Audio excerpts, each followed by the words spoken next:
মন্ত্রা নেপালও জানে কি করে থামাতে হয় টিম রেড হকদেরকে। ফ্লিকার কিন্তু এবার আসলে পালিয়ে যাওয়ার খুব একটা সুযোগ পাবে না। ব্লেড রয়েছে, ব্লেড এবার তার কাছে থাকবে একটা থ্রোয়েবল, বাট ক্লোজে চলে আসবে রাশার। ব্লেডের ক্লোজে গিয়েছে ব্লু হিডো, রাশের জন্য গিয়েছেন ওয়াল থেকে ব্যারিয়ার ক্রিয়েট করেছেন, বাট ব্লেডের পক্ষে এটা টু মাচ হার্ড এমন একটা জায়গায়। তবে হার্ড ব্যাপারকে কিন্তু ইজি করবে লং থেকে ফ্লিকার, কাজের কাজটা ঘটাবে ফ্লিকার। মিস্টার আনসু ওয়াইটিকে একা থামাবে ফ্লিকার এফএম, একটা 1v4 এর sniper clutch, and Red Hawk still alive, Team Bangladesh still alive।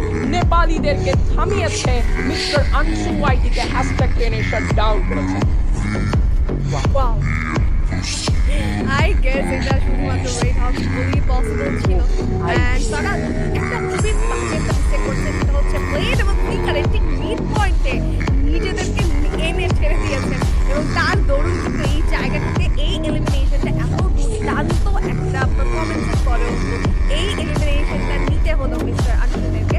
ব্যাপার নয়, কামনা থাকে পরবর্তী ম্যাচের জন্য, বাট কি দুর্দান্ত একটা পুল অফ, দুর্দান্ত একটা ক্লাচ ফ্লিকার করলেন এই জায়গাটা থেকে। Hats off to you, and that's why তিনি ফিফার বাংলাদেশ চ্যাম্পিয়নশিপ 2025 এর MVP most valuable player.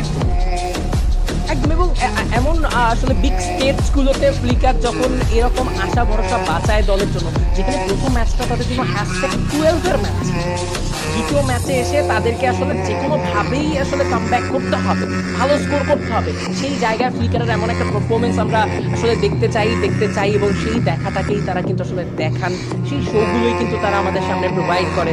So আসলে ফ্লিকার কেন স্টার, তার আরো একটা আসলে প্রশ্নের উত্তর আজকে দিয়ে দিল এলিট চ্যাম্পিয়নশিপের ফাইনালের প্রথম ম্যাচে, দ্বিতীয় ম্যাচে, প্রথম দিনের দ্বিতীয় ম্যাচে।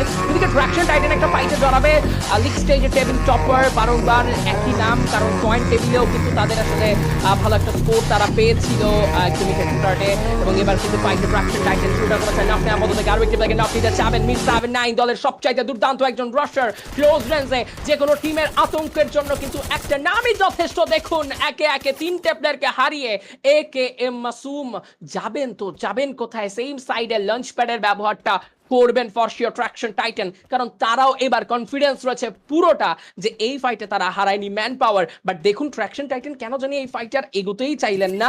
রাসেলকে যদি খুব কুইক ফিনিশ করার ইন্টেন্ট